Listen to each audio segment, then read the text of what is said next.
There is no God-given right that says Con Ed must be the utility company. They can be replaced. I am losing patience, and it is frustrating. There have been a number of incidents. We had Hurricane Sandy. We had issues in Queens. We've had issues in Brooklyn.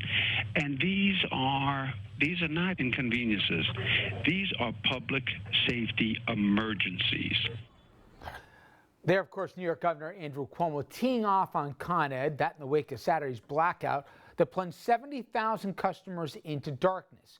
Hundreds of thousands of people inconvenienced, that is, Broadway shows were canceled, elevators stalled, traffic lights dark, but thankfully no one was hurt. Now, the utility saying a faulty cable on the west side started the whole thing.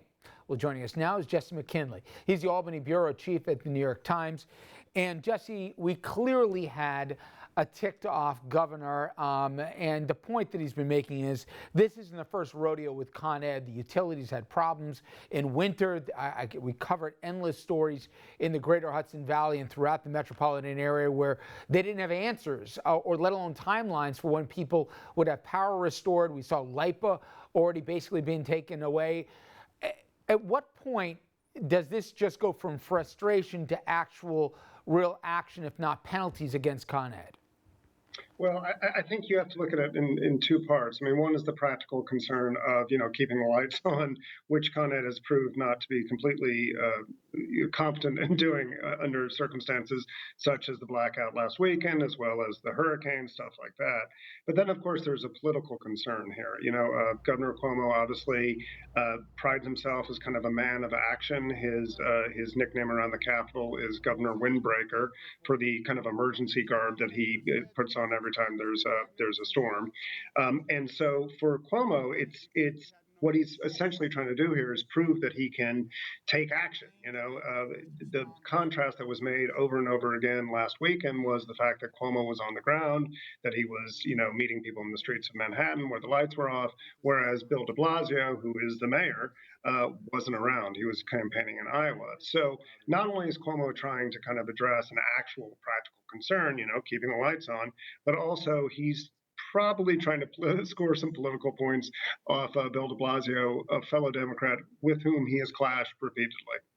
And I want to get to de Blasio because it was not veiled, his attacks against the vacant mayor. That said, though, come back to Con Ed, because maybe he's got an agenda, Jesse, but he's got a right to be mad with these folks. I mean, I remember when we covered the storm a couple winters ago, the incompetence that was attached to it. Not that people didn't lose power, but I will tell you, every other major utility at least was 5 times more transparent than Con Ed was as to timetables, expectations, at least responses to people. Sometimes people waited for the better part of a week when they were told people around the corner that they weren't even in the same area code. Again, I come back to the point, this isn't the same problem we had before, and I go back to 6 years earlier out on the island when enough was enough with LIPA, and they brought in basically an outfit with Jersey roots to deal with the problem. How short a leash does Con Ed have? I would say pretty short. I mean, the governor announced almost immediately that he was going to form a kind of independent investigation of this to kind of figure out what's going on. And I think, the frustration was kind of compounded by the fact that Con Ed didn't have any quick answers. Now, I'm not an electrician. I don't know anything about the grid, but of course these are complicated systems.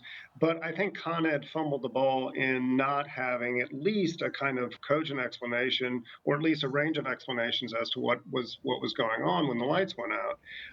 And certainly the state does have power to regulate these industries. It does have power to regulate the grid. It could make Con Ed's life miserable. And as the governor said again and again, often using a biblical reference, he said, there's nothing in the Old Testament that says that Con Ed has to be the provider of power for New York City and other parts of the state. And I think that was a shot across the bow. I think he was telling him, look, you need to get your ducks in a row. You need to figure out what the heck is going on here, or there will be consequences. Now, that being said, would take a while. These are not easy contracts or agreements to get out of, but certainly that was a warning with some spikes attached. And Jesse, again, neither am I an electrician, nor will I ask you to play one on TV, but we were told, even by Con Ed in the aftermath of this, that the grid the energy grid for New York was the most secure and reliable in the country. A curious answer after we had a blackout that they didn't even have an explanation for. We remember, or at least I do, I go back far enough to what the blackouts were like in New York City and how, some would say terrifying, but certainly concerning that those were. To that end, shouldn't we have had backups in place that something as seemingly mundane as this wouldn't have caused people to be plunged into darkness?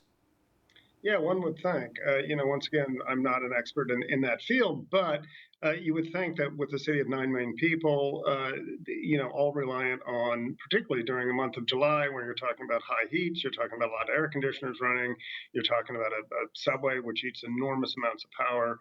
You would think that they would have some sort of backup system. Now, I'm also old enough to remember, say, the 2003 blackout, which was a much more widespread thing. It was all of the Northeast. I think the power was out for 18, 24, 30 hours in certain places. So by comparison, this was a relatively minor blackout. This was 3-4 hours, half of which I think was during daylight. So, there was no irreparable harm done. And as you mentioned during the intro, no one got hurt. But it is troubling that the grid went down at this point, or at least part of it went down to an extent that so many people were inconvenienced and probably frightened as well. Finally, we get back to the political fight. And I swear, Cuomo, if he doesn't have an enemy, will invent one, but he doesn't have to look too far with de Blasio. Now, for him, the governor that is, to agree in part with a New York Post editorial that says, the absent mayor here has got to go. I mean, that speaks volumes about just how bad that relationship is, or just how easy a punching bag Cuomo sees de Blasio as. Were you surprised just how far Cuomo went in going after de Blasio? Well, I think that I think, first of all, you're absolutely right. I think it's rare when you find Governor Cuomo and the New York Post agreeing on much. But I think when the target is Bill de Blasio, who is a frenemy, at the very least, to Governor Cuomo, sometimes an outright enemy, he is an easy target. And this was unfortunate for the mayor. He was out of town campaigning at 1% in Iowa when the lights went out. And that's just an optic, a political optic. There's nothing you can do about it, and it looks really bad. Cuomo, I think, kind of was trying to walk a very thin line yesterday in interviews where he was like, well, look, one of us was here on the streets and one of us was present and another one of us wasn't. I'm not going to say who, but the other one wasn't around. But that was obviously an attack on de Blasio. But he didn't go after him by name. He didn't say, de Blasio's got to go. He didn't say, I'm going to suspend him. He didn't say any of that sort of stuff. But he certainly made it clear that one of them was working and one of them was campaigning. Well, the Post editorial said, that he should use his power as governor to remove de Blasio from office. And the governor says, I understand where they're coming from to a point, but I'm not ready to use my legal authority to do so. To me, I was surprised he went as far as that, even with as much as I know he relishes the opportunity to stick it to de Blasio every chance. Still, he went there. But anyway, all right, Jesse, I know you're going to continue to follow the multiple twists and turns with Con Ed and this governor and this governor and this mayor, but I certainly appreciate your time today. Absolutely, Richard. Take care. All right, everybody, when we come back, we're going to check in on 2020 and whether the race for the White House will be about race. President Trump, he is going there, but will that backfire or actually, troublingly, help him against the Democrats in 2020?